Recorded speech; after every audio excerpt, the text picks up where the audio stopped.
Suoni incerti.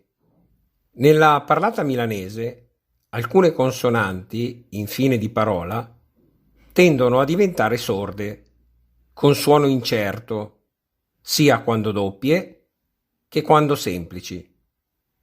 Per questo effetto si ha che la consonante B tende a diventare una P, ROP, GÖP, G tende a diventare una C, Pec, Vec, Func.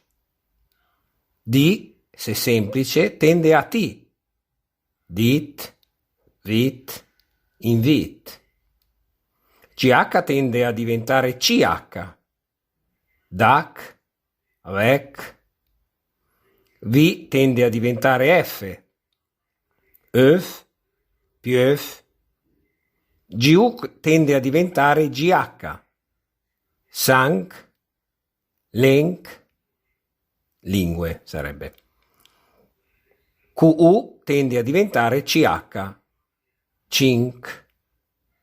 Nella scrittura però è bene conservare le consonanti originali per comporre in modo corretto i derivati.